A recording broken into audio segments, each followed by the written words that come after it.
사무엘하 21장 한 부분을 읽으셨습니다. 사무엘하 21장은 이제 다윗 왕이 이제 나라도 안정되고 왕권도 공고하게 됐던 이제 통치 거의 말기 부분쯤에 있었던 그런 장의 부분입니다. 그런데 예기치 않은 기근이 갑자기 임한 것이죠. 기근이 뭡니까? 오늘 단어 그대로 비가 오지 않아서 농사가 되지 않아서 백성들이 배고파서 죽어가는 이런 상황을 기근이라고 합니다. 한 해도 아니고 두 해도 아니고 3년 연속 이 기근이 지속됐다고 하는 것이죠. 다윗 왕은 누구보다도 하나님을 사랑하는 왕입니다. 그리고 백성들을 끔찍히 사랑하는 왕입니다. 그런데 이 다윗 왕이 특별히 어느 잘못한 것들이 드러나지 않는 이 시기에 하나님의 은혜가 풍성하게 부어져 가던 그때 어느 날 갑자기 3년 동안 계속해서 기근이 찾아왔을 때 다윗은 자신을 돌아봤을 겁니다. 그리고 통치를 돌아보고 또 하나님 앞에 내가 무슨 죄를 지은 것이 있는가라고 생각도 했을 것입니다. 그럼에도 불구하고 3년 기근이 이스라엘 전역에 내려서 대재앙이 되었고 나라는 너무나 혼란스러워졌습니다. 사랑하는 여러분, 우리의 삶에도 특별한 이유를 알 수 없는 기근이 찾아올 때가 있습니다. 우리 성도님들 가운데 그런 분들도 계실 거예요. 전에 내가 이러다가 하나님한테 혼나지, 내가 이렇게 신앙생활하다가 하나님한테 정말 언젠가 매맞지, 그런 때가 있었지 않습니까? 그때는 어떤 돌뿌리에 걸려서 넘어지기만 해도 야, 이거 내가 하나님 앞에 회개해야 되겠구나 라고 생각했을 텐데, 요즘에 말이죠, 어느 때보다 열심히 신앙생활하고 이 36도의 무더위에도 주일날 예배 나왔다 이거요. 그리고 평소에 드리지 않았던 소득의 11조도 이번 달부터 내가 드려야지 하고 드렸단 말입니다. 주일학교 봉사한다니까 또 가서 아이스크림도 사가서 드렸단 말이에요. 이러고 생각했어요. 야, 요즘처럼 내가 신앙생활하면 복을 받겠구나 하는 그날에 기근이 시작된 거예요. 이해가 되지 않잖아요. 그래서 다윗도 너무 혼란스러웠습니다. 여러분, 오늘 말씀의 제목이 뭡니까? 기근 속에서 발견한 하나님의 은혜라고 하는 거죠. 예기치 않은, 그리고 이해할 수 없는 기근이 찾아왔을 때, 경제적인 기근, 육신의 질병의 기근, 관계의 아픔의 기근, 영적인 공허함의 이런 여러 가지 기근들이 찾아왔을 때 이 기근을 보지 마시고 기근을 허락하신, 기근을 주실 수도 있고 다시 거두어 가실 수도 있는 하나님께 집중하는 것이 바를 줄로 믿습니다. 여러분, 우리가 고통당하는 기근에 집중하면 기근의 원인을 자꾸 찾게 돼요. 그리고 하나님을 향해서 원망하고 불평하게 되어 있습니다. 그런데 그 기근을 주시는 분이 하나님이시라는 것을 우리가 생각한다면, 하나님은 나를 사랑하시지, 하나님은 분명히 계획이 있으실 거야, 하나님 내게 이 기근의 고통이 있지만 이 기근의 고통에 내가 집착하지 않고 내가 하나님의 얼굴을 바라봅니다. 하나님, 제가 하나님을 바라보고 있으니 하나님 말씀하여 주시옵소서. 이렇게 땅속에 감추인 보화를 찾듯이 기근 속에 숨겨진 하나님의 은혜를 찾는다면 우리는 기근 이따위 다 견뎌내고 하나님의 은혜를 누리고 나중에 이 기근이 다 거두어졌을 때는 갑절의 축복이 주어질 줄로 믿습니다. 여러분, 오늘 저와 여러분 사이에 이 1년차 기근, 2년차 기근, 3년차 기근이 다 다를 것으로 생각합니다. 어떤 분에게는 3년차 기근이 있는 분들이 있을 겁니다. 직장에서 월급 받는 것도 상당히 어려운 일이긴 하지만 이 조그만 가게를, 영세한 가게를 하시는 분들, 또 사업을 하시는 분들에게 있어서는 이 3년 기근이 무엇인지 너무 충격적으로 다가올 것입니다. 한 해에 조금 잘 되는 해가 있다고 한다면 그걸 어떻게 잘 모아다가 다음 해를 준비하고 또 버티고 그 다음에 적자가 나도 어떻게 메꿔보고 몸부림치잖아요. 그런데 그것이 1년, 2년, 3년쯤 되면 망하지 않을 회사가 없는 거죠. 망하지 않을 기업이 없습니다. 오늘 그 3년차 끝자락에 계신 분들 계십니까? 이유도 알 수 없고 원인도 알 수 없고 하나님이 왜 그러실까 불평하고 계신 분들 계십니까? 오늘 바로 여러분들을 위해서 주신 말씀인 줄로 받으시기 바랍니다. 그 3년차 기근 이 순간에서 그 고통을 주신 하나님을 바라본다면 그 안에서 큰 은혜와 축복을 누리게 될 줄로 믿습니다. 첫 번째로 생각할 것은 기근을 통해서 기도하게 하셨으니 하나님의 은혜입니다. 여러분, 기근이 없으면 기도하지 않는다는 거예요. 1년차 기근에 기도하지 않았어요. 2년차 기근에도 기도하지 않았어요. 3년쯤 되니까 두 손 두 발 달고 하나님 앞에 기도하기 시작했다는 것이죠. 사무엘하 21장 1절 말씀입니다. 시작. 다윗의 시대에 해를 거듭하여 3년 기근이 있으므로 다윗이 여호와 앞에 간구하매 3년 기근이 있으므로 1년 때 돌아왔으면 얼마나 좋았을까요? 2년 때 돌아왔으면 얼마나 좋았을까요? 자, 여기서 질문 한번 드리겠습니다. 다윗이 만약에 1년차 기근 때 와서 기도했으면 하나님이 들으셨을까요? 안 들으셨을까요? 예, 다 답을 알고 계십니다. 들으셨을 거예요. 2년차 기근에 왔으면 들으셨을까요? 안 들으셨을까요? 들으셨을 것입니다. 그런데 우리 인생은 이렇게 연약하고 무지하다는 거죠.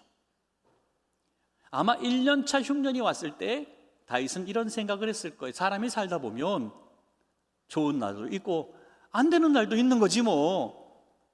그래, 올해 흉년이니까 내년 좀 잘 되겠지. 뭐 흉년도 뭐 한두 번 겪나. 다음에 2년차에 흉년을 또 만났을 때 야, 이거 우리가 뭐 잘못했나 보다. 다른 나라 가서 곡물도 좀 수입해 오고 또 우리 정말 이 비가 왔을 때 저장하는 탱크도 만들고 좀 우리가 노력을 해야 되겠다. 그런데 3년차 기근이 왔습니다. 이쯤 되니까 뭔가 깨달음이 있는 거예요. 하나님, 우리가 할 수 있는 거 다 해봤습니다. 우리가 할 수 있는 게 이제 아무것도 없습니다. 하늘에 비를 내리실 분은 하나님밖에 없습니다.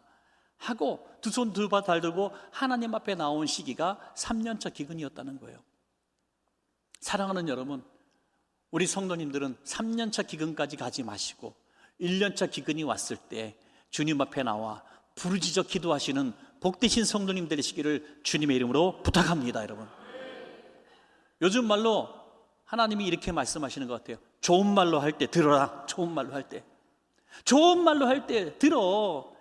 그러니까 자꾸 버티고 또 자기의 지식과 지혜를 자랑하고 경험을 자랑하고 뭔가 해보려고 하니까 안 되는 거예요.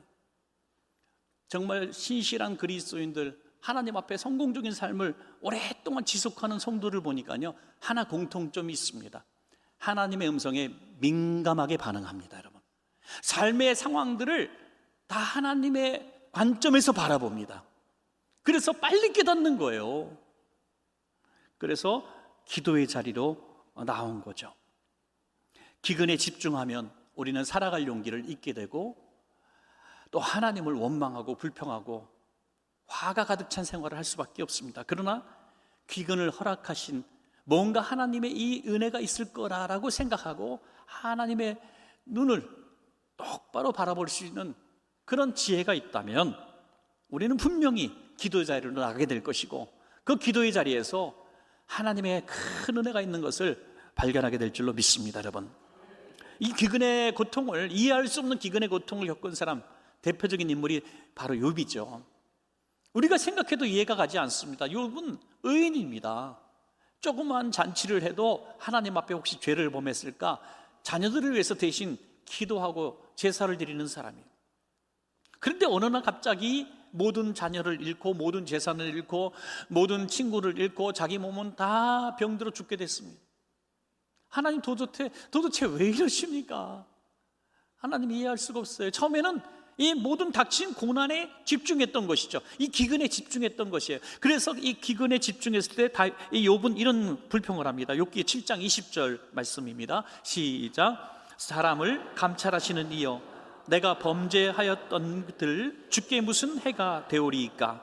어찌하여 나를 당신의 관역으로 삼으셨소? 내게 무거운 짐이 되게 하셨나이까? 아멘. 이런 뜻이에요. 하나님, 내가 혹시 범죄하였던들, 다시 말해서 저는 죄진 게 기억이 나지 않습니다. 아무리 생각해도 저는 죄진 것이 생각이 나지 않는데 혹시라도 제가 죄를 좀 져서 내가 크게 주님께 무슨 해가 되겠습니까? 이 많고 많은 인류 가운데 죄 짓지 않는 사람이 어디 있습니까? 그런데 죄를 질 때마다 하나님이 뭐 이렇게 그 거룩하심의 해가 됩니까? 이 보잘것없는 한 인물이 죄를 졌다고 이렇게 바로 포수를 쏟아주십니까? 왜 당신의 화살 관역으로 삼으셔서 나를 거기다 계속 맞추십니까? 한 방 맞고 두 방 맞고 세 방 맞으니까 죽을 것 같습니다. 지금 그런 얘기예요. 욥은 끝내 구체적인 이유에 대해서는 들을 수 없었습니다. 그러나 끊임없이 고통 가운데 잿더미에 앉아 부르짖어 기도할 시간이 충분히 있었습니다. 왜냐하면 그에게는 아무것도 없었어요. 누구도 없었습니다. 아내도 버리고 떠나갔습니다. 친구들도 외면하고 친구들이 하는 말들도 다 위로보다는 책망이었습니다. 그때 욥은 그 몸부림 속에서, 그 고통 속에서, 그 고독함 속에서, 그 골방에서 부르짖고 기도하는 그 기도 속에서 놀라운 하나님의 은혜를 발견하게 되죠. 욥기 42장 5절에서 6절입니다. 시작. 내가 주께 대하여 귀로 듣기만 하였사오나 이제는 눈으로 주를 배웁나이다. 그러므로 내가 스스로 거두어 드리고 티끌과 제 가운데에서 회개하나이다. 아멘. 여러분, 기근과 같은 고통은 하나님으로부터 멀어지게 하는 것이 아니라 하나님의 자녀들을 더 가까이 오게 하시는 하나님의 은혜가 있습니다. 여러분,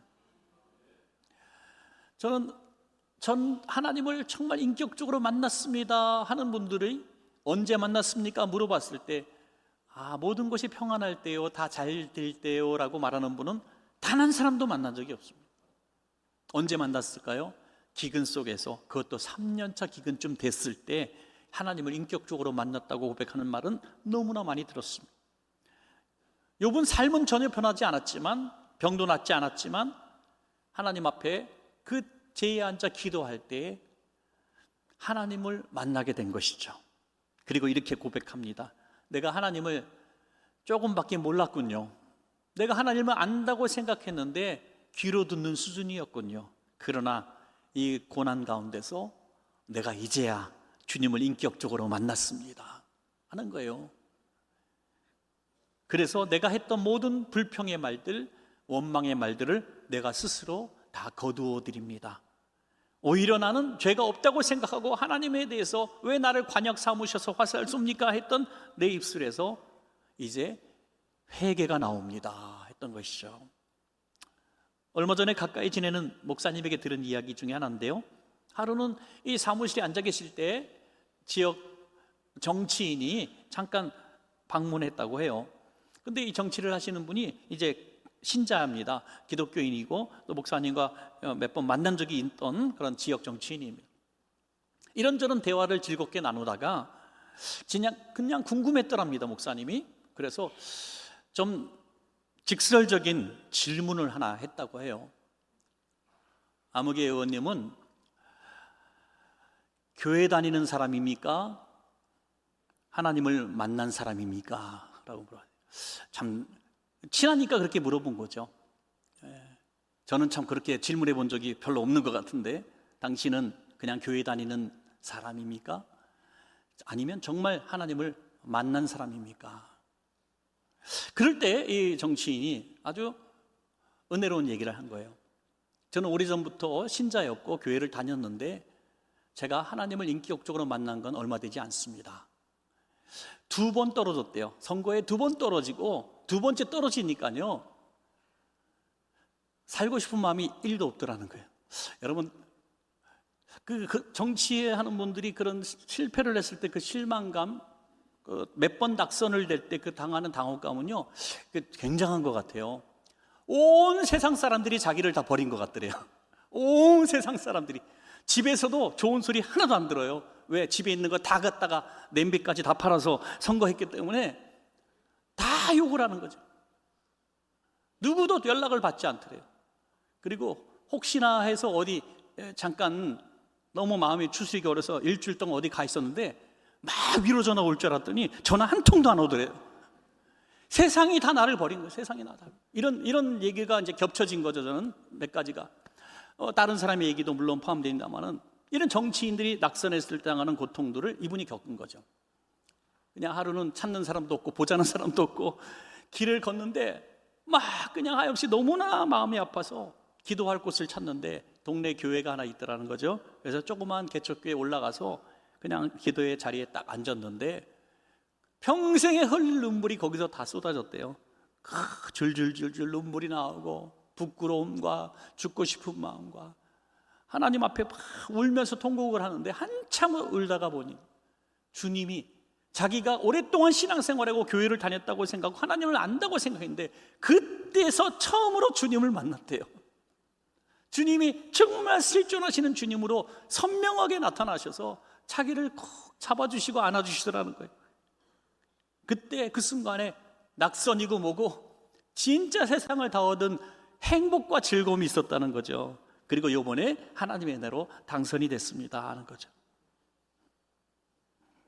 때로는 하나님께서 우리의 이 풍요와 있는 것들을 거두어 가심으로 기도의 자리로 부르시고 그 기도의 자리로 부르신 이유는 만나 주시기 위함인 것을 깨닫게 되는 것입니다.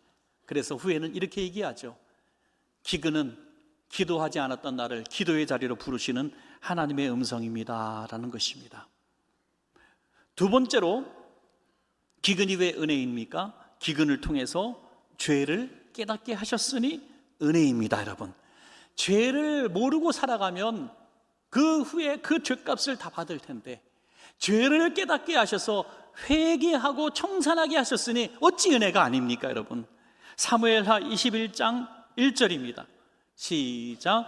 간구하매 여호와께서 이르시되 이는 사울과 피를 흘린 그의 집으로 말미암음이니 그가 기브온 사람을 죽였음이니라 하시니라. 아멘. 다윗이 간절하게 이 문제를 가지고 기도할 때 하나님은 기근의 원인을 알려주셨습니다. 이것은 다윗의 죄가 아니라 다윗 이전의 왕이었던 사울 왕과 그의 족속들의 죄악이었습니다.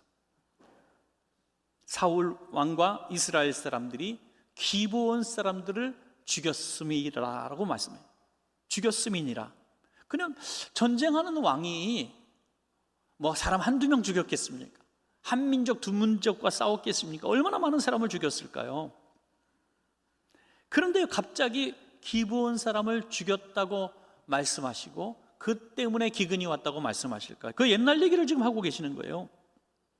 그 이유는 이스라엘과 기브온 족속의 문제가 아니라 이스라엘과 기브온 족속이 여호와의 이름으로 맹세한 화친이 있었는데 그걸 이스라엘이 강성해졌다고 힘 좀 생겼다고 그 약속을 깨고 이 기브온 족속을 진멸하려고 했기 때문이다라고 말씀하고 있는 거죠. 국가적인 범죄에 대해서 말씀하고 있는 것이죠. 좀 이 사건 이해하려면 간단하게 말씀드리면 여호수아 시대로 거슬러 올라갑니다. 여호수아가 정복 전쟁을 앞두고 가나안을 공격하려고 준비할 때에 하나님은 이 가나안의 7족을 다 멸하라고 말씀하십니다. 이 부족들은 다 우상 숭배하는 부족들입니다.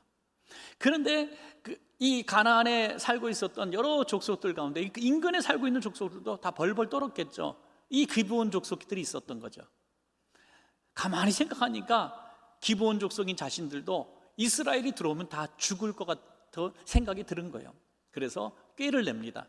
사신을 보내서 이제 화친을 맺자고 동맹을 맺자고 사람을 보내는데 이 사람을 보낼 때 가까운 곳에 있는 사람임에도 불구하고 아주 먼 타양에서 온 사람인 것처럼 위장을 합니다. 뭐 모든 것들을 낡은 것들로 다 준비해. 그래서 야, 뭐 30년 전에 쓰던 거, 20년 전에 쓰던 거 뭐 갖고 와, 버리던 거 갖고 와 해갖고 신발도 다 떨어진 거, 옷도 다 헤어진 거, 뭐 포도주 전대라든지 이런 것들을 다 헤어진 거를 이제 가지고 온 거예요. 그리고 먹을 것도 없는 것처럼 빵이 있는데 다 곰팡이에 쓸어서 먹지 못하는 빵을 들고 왔습니다. 몰골을 보니까 진짜 멀리서 온 사람처럼 보이고 거지꼴로 하고 온 이들이 불쌍해 보였던 거예요. 이렇게 얘기합니다. 우리는 이 동네 사람이 아니에요. 우리는 당신들에게 죽을 이유가 없는 사람입니다. 그냥 나그네 같은 족속인데 잠시 이곳에 머물 뿐입니다. 우리를 불쌍히 여기셔서 저들을 진멸하실 때 우리를 종삼아 주십시오. 그래갖고 화친을 맺고 여호와 이름으로 너희들을 죽이지 않겠다라고 약속을 해버립니다. 근데 불과 사흘 만에 정체가 드러나죠. 그들도 이들과 다를 바 없는 이 지역에 살고 있는 족속이었다는 것을 깨닫게 됩니다. 그러나 보복할 수가 없었습니다. 왜? 여호와의 이름으로, 여호와 하나님의 이름으로 맹세했기 때문이죠. 하나님의 이름으로 맹세했기 때문에 그들을 죽일 수는 없었고 여호와의 성막에서 일하는 종들로 삼아버립니다. 죽이진 않고 성막에서 일하는 종들로 또 삼아버리게 되는 것이죠. 그리고 세월이 지났습니다. 그리고 이제 사울이 왕이 되어서 보니까 이 대단한 민족주의자, 민족 우월주의자, 그러니까 이 자기 민족 안에 이방 민족들이 살고 있는데 바로 이 기브온 족속들이 살고 있는 거예요. 기브온 사람들이 과거를 알고 있는 그는 이제 보복의 때가 왔다 하면서 화친을 깨트리고 그들을 쫓아내고 그들을 말살하려고 했습니다.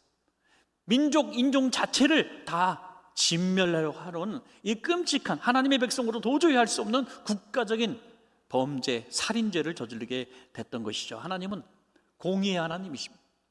그 약한 족속들을 그렇게 무참하게 죽여가는 것을 보실 수가 없었던 거죠. 그때 징계하지 않으셨지만 하나님은 잊지 않으시고 범죄에 대한 이 징계를 하신 거예요. 여러분, 우리도 어느 날 하나님이 기근을 주셨을 때 우리는 기껏해야 몇 개월 전까지 바라봅니다. 최근에 내가 뭔 죄를 졌지? 그런데 하나님은 전대 왕이 지었던 죄까지 보시는 하나님, 후대 왕에게 그 진노를 하시는 하나님. 우리는 참 우리 자신에게는 너무 관대한 습관이 있는 것 같아요. 그래서 우리가 지은 죄에 대해서는 몇 개월만 지나면 새까맣게 잊어버리고 죄 안 지은 사람처럼 살아갑니다. 그런데 남에 대해서는 관대하지 않습니다. 누가 나한테 뭐 큰 죄를 진 것도 아닌데 말 한마디 상처를 줬는데 30년이 지났는데도 아니죠. 그리고 뭐라고 얘기합니까? 죽을 때까지 안 잊을 거야. 그래요. 죽을 때까지. 그런데 내가 무슨 악한 말을 했던 것을 친구가 와서 얘기하면 내가 언제 내가 그런 말 했어? 나 기억도 안 나. 우린 그런단 말이죠. 자, 하나님은 누구의 편이실까요? 하나님은 피해자의 편이십니다. 약한 자의 편이십니다. 고통당하는 자의 편이십니다. 그러므로 우리는 오래전에 잊어버렸다 할지라도 잘못한 일이 있으면 기억나고 회개하고 갚아줘야 합니다. 왜? 우리 당대에 못하면 후대가 그 고통을 받습니다. 병든 자를 위해서 기도할 때에도 어떻게 기도하라 그랬어요? 너희가 서로 자기의 죄를 고하면서 기도하라. 수많은 질병들이 이 원인이 죄 때문에 오는 질병이 많았다고 하는 것을 분명하게 말씀하고 있는 것이죠. 죄에 집중하면 이 병의 문제는 아무것도 아닌 것처럼 보여지는 것입니다. 다윗은 즉시로 회개할 줄 아는 사람이죠. 그의 강점입니다. 다윗의 강점은 즉시로 회개할 줄 아는 사람. 몰랐을 때는 할 수 없지만 하나님이 깨닫게 하시는 즉시로 회개하는 사람. 할렐루야. 여러분, 우리가 죄를 안 짓는 사람이 어디 있습니까? 우리 모두 죄인입니다. 그런데 두 종류의 죄인이 있는 거죠.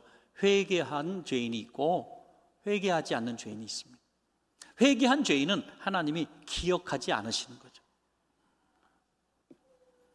미국의 한 대학 교수로 계셨던 김충근 박사님이란 분, 잘 아시는 분들이 많을 거예요. 이분은 30대에 미국의 페퍼다인 대학교의 교수로서 일하고 계셨어요.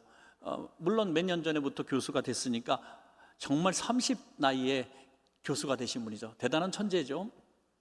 그런데 36살에 갑자기 간경화 말기로 시한부 6개월 선고를 받습니다. 여러분, 이게 남의 얘기라고 생각하지 마시고 우리 자식의 얘기나 우리 얘기라고 생각해 보십시오. 36살 대학 교수가 될 정도가 되면 얼마나 피눈물 나는 공부를 했겠어요. 그런데 이제 살만하니까 간경화 말기입니다. 더구나 이분은 신실한 기독교인입니다. 주일날 교회에 가서 교사로 일하는 분입니다. 열심히 충성하는 분입니다. 누가 봐도 훌륭한 집사님이셨습니다. 그러니까 하나님, 이게 뭡니까? 왜 나한테 이런 기근을 내리십니까? 이해할 수 없습니다. 하나님을 향해서 막 불평을 쏟아냅니다. 나중에 그의 후기 책이 Why me라는 책이죠. 왜 납니까? 왜 나한테 이러십니까? 그리고 어차피 죽을 건데 이 기근의 문제를 가지고 어떻게 할 것인가? 산에 올라갑니다. 기도의 동산에 올라가서 기도하다가 어차피 죽을 거면 기도하다가 죽겠다 하는 마음 가지고 울부짖어 기도하는데 이 병 낫기 위해서 올라가서 기도하는데 갑자기 병의 문제가 아닌 자기의 죄의 문제라는 것이 깨달아집니다. 하나님, 나는 죄진 게 생각이 나지 않아요. 그랬더니 하나님이 죄에 대해서 보여주시기 시작하시는데요, 지은 모든 죄들이 필름처럼 지나가고 말씀하시는데요, 너무 감당할 수 없어서 노트에 적기 시작했답니다. 하나님이 막 순간순간 너 이런 죄 졌어, 이런 죄 졌어, 이런 죄 졌어 했는데 적다 보니까 32페이지가 되었대요. 32페이지. 여러분, 이건 놀라운 일입니다. 오늘 제가 여러분께 노트 A4 용지 하나씩 드리고 32페이지는 고사하고 한 페이지 드리고, 자, 생각나는 죄를 써보세요 하면은 2줄 갈까 3줄 갈까? 왜? 우리는 죄인이 아니라고 생각해요. 우리가 죄인이라고 생각하지 않기 때문에 모든 기근을 남 탓으로 돌리는 거예요. 이 김충근 박사가 32페이지를 쓰고 드디어 거꾸러진 거예요. 이 기근, 36살에 강경화로 죽는 이 문제가 하나님이 나를 미워하시거나 하나님이 안 계시거나 그런 것이 아니라 내 죄 때문인 것이 깨달아지고 꼬꾸라진 것이 바로 이 순간이 되었다는 거예요. 그리고 그 이후로부터 병 낫기를 위해서 기도한 게 아니라 회개 기도만 6일 동안 했다고 합니다. 살려주세요가 아니라 용서해 주세요. 여러분, 굉장히 중요한 전환이죠. 살려주세요가 용서해 주세요로 바뀔 때 문제가 해결됩니다, 여러분. 그리고 하나님의 은혜로 기적적으로 고침을 받습니다, 여러분. 그때 36살에 그런 기도를 했는데 그 이후로 50년을 더 사셨어요.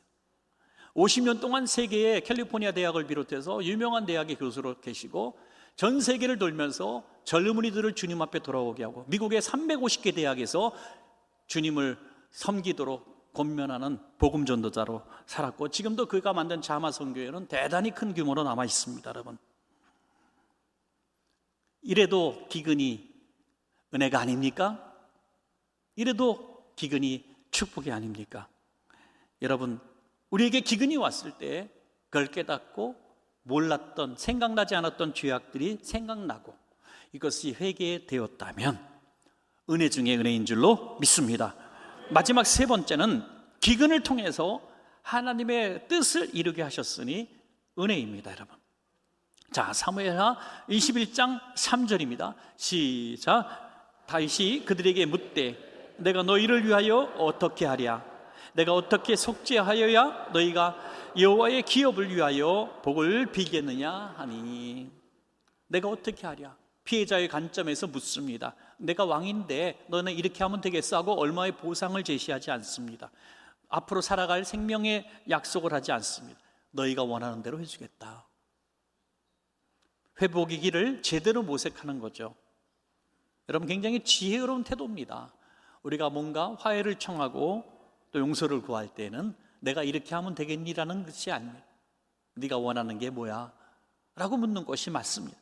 하나님 앞에 회개하는 자세도 그렇습니다. 하나님, 내가 이렇게 할게요가 아니라 제가 어떻게 하면 되겠습니까? 사무엘하 21장 5절에서 6절입니다. 시작. 그들이 왕께 아뢰되 우리를 학살하였고 또 우리를 멸하여 이스라엘 영토 내에 머물지 못하게 하려고 모해한 사람의 자손 7사람을 우리에게 내주소서. 여호와께서 택하신 사울의 고을 기브아에서 우리가 그들을 여호와 앞에 목 메어 달겠나이다 하니 왕이 이르되 내가 내주리다 하니라. 아멘. 기브온 사람들이 얘기합니다. 우리는 돈도 필요 없고요, 뭐 다른 거 필요 없습니다. 우리는 얼마나 많은 고통을 겪었는지 왕은 모르실 겁니다.